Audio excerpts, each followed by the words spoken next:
So, Ian, thanks very much for inviting us back to have a look at the clock. Now that it's almost ready, can you just explain briefly what you've done? Well, what we did, we've taken the whole clock apart. We've replaced bushes and pivots where as required. We've had it all sandblasted. We've welded up all the pinions to fill all the wear gaps that were in them. We fitted chain wheels to the clock, which can be removed.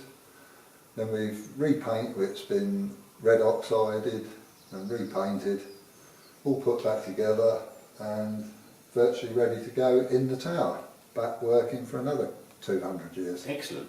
Hopefully. That's what we like to see. So so now instead of winding it, it will be electrically wound, and that will strike and show the time, and that's it really. And you were saying there's a rather unique yes, rather unique detail on the clock. There is. It's what they call the warning for the clock to strike. The clock releases and it lets the strike ready to strike the hour. Okay.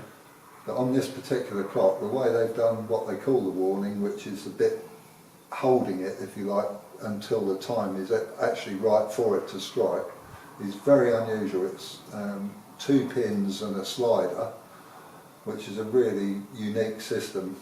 Probably this is one of the few clocks that's actually got that system on it. Probably almost certainly unique to the person that made the clock. Yeah, very unusual.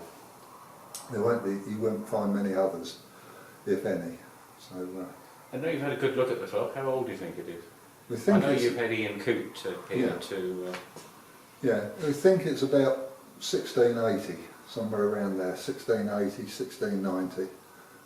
Quite old, probably one of the, or it will be, one of the oldest in East Anglia that's actually still doing what it's supposed to do, which is tell the time. Exactly. So it'd be good. It'd be good for the village, you know, should get a lot of interest and publicity for Badwell Ash. Well, I'm hoping so. Yeah.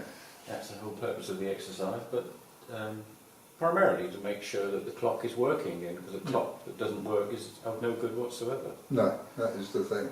They're good when they're working. That's, you know, it's a centre of the village, and they can work on Badwell Ash time or real time, whichever. Well, I think it's going to be Badwell Ash time as far as I'm concerned, especially as I live opposite.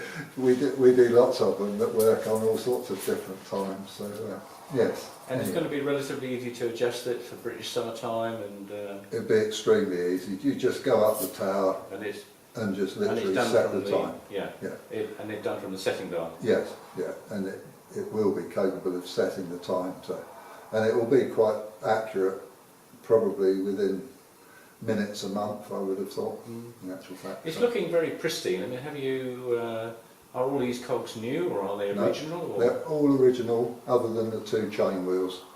And there's some old gears which we've had to use, but they're you know, they're old gears, but there was some missing, so we had to replace them. But aside from that, that's all more or less original. So. They're looking in remarkably good condition. Yeah, it does. Yeah, it does. Should look good. Well, thank you very much. That's all right. Thank you.